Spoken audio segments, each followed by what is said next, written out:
नमस्कार. कुरुवंशाच्या राजदरबारामध्ये नको असलेली गोष्ट घडलेली होती. तिथे द्रौपदीच्या वस्त्राला द्रौपदीच्या दिरानेच हात घातला होता आणि दिराच्या आदेशावरून हात घातला होता. हे द्रौपदीवरचं कृष्णाचं प्रेम म्हणून ती विवस्त्र होता होता राहिली. पण विचार करा, तिची अवस्था काय असेल. एकही नरपुंगव तिच्या मदतीला आला नाही, पण प्रत्यक्ष परमेश्वरानं तिची मदत केली होती.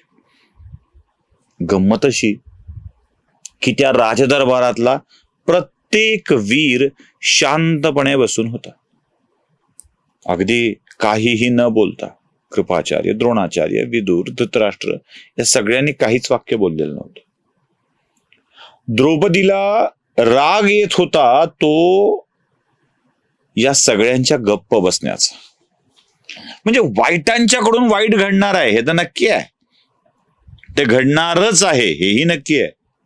पण सज्जनांच्याकडून चांगुलपणाची अपेक्षा असते हे लक्षात ठेवा. आणि ती चांगुलपणाची अपेक्षा द्रौपदी बघत असताना तिला ती काही मिळत नाही. तिच्या संताप अनावर होतोय. कोणीच मदतीला येत नाही हे लक्षात येत आहे.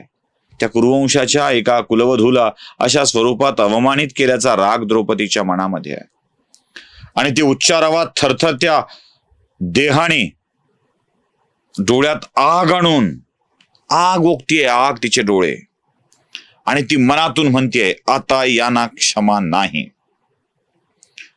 तिथे त्या दरबारात अस्ताव्यस्त कपड्यानिशी, मोकळ्या केसानिशी द्रौपदी उभी आहे आणि ती अगदीच उच्चारावात एक प्रतिज्ञा करते आहे. प्रतिज्ञा काय?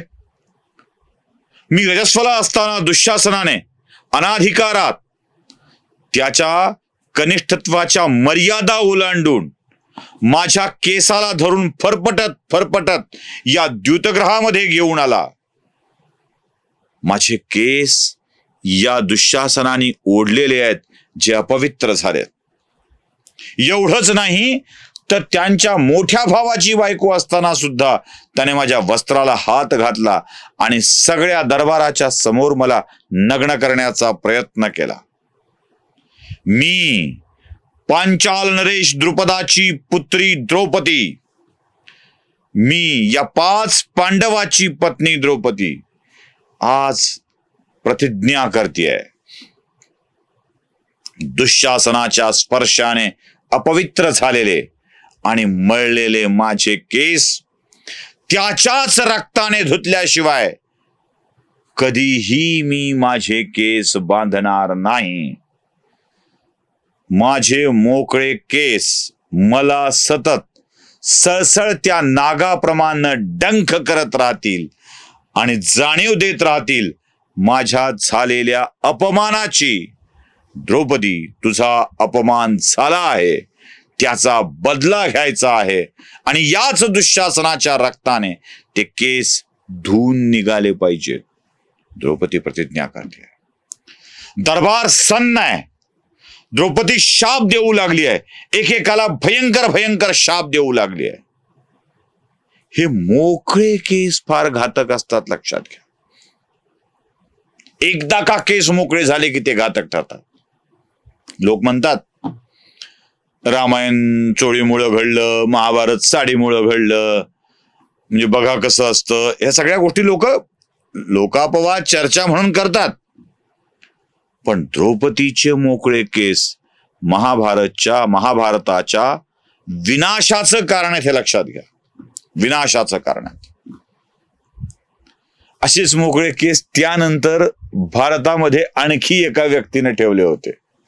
धनानंदाच्या दरबारात अपमान झाल्यानंतर विष्णुगुप्त नावाच्या ब्राह्मणानं आपली शिखा मोकळी सोडली आणि सांगितलं, या धनानंदाचं राज्य संपवल्याशिवाय मी माझी शिखा बांधणार नाही.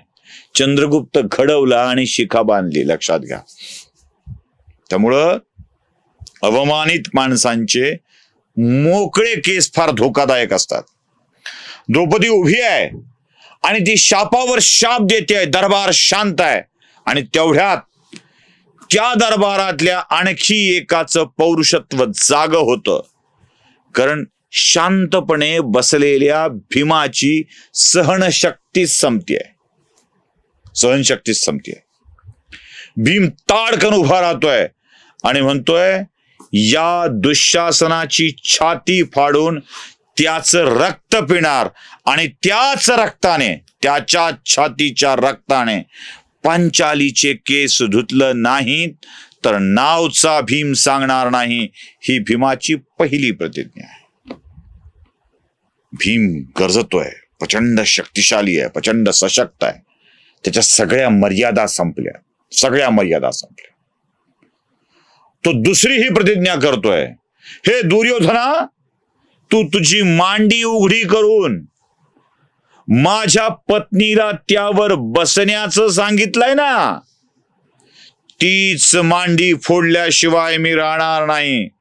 तुझा जीव तुझी मांडी फोडूनच घेईन. ही भीमाची दुसरी प्रतिज्ञा आहे. दुःशासनाची छाती फोडून त्याच्या रक्ताने आपल्या पत्नीचे केस धुवून काढायचे आणि मगच ते बांधायचे, आणि च्या मांडीवर दुर्योधनानं बसण्याचा इशारा केला आहे, इच्छा व्यक्त केली आहे, ती मांडीच फोडून टाकायची. हा दुसरा प्रण आहे. आता मात्र दरबार अस्वस्थ आहे, भयाकडे वाटचाल चालू आहे. आणि इतक्या वेळ शांत असलेली सगळी चुळबुळ चालू आहे. अस्वस्थतेमध्ये एक माणूस बोलण्याचं धाडस दाखवतोय, आणि तो एक माणूस बोलण्याचं धाडस दाखवतोय त्याचं नाव आहे विदूर. हा विदूर बोलण्याचं धाडस दाखवतोय. विदूर म्हणतोय, महाराज धृतराष्ट्र, आता तरी तुमचं मौन सोडा.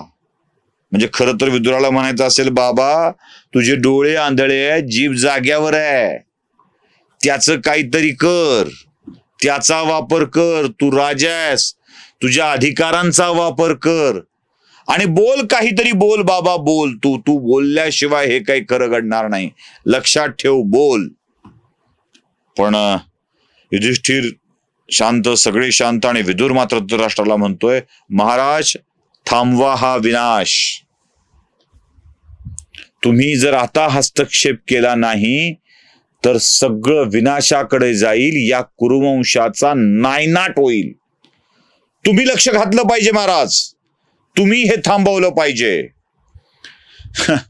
तुम्ही हे थांबवलं पाहिजे.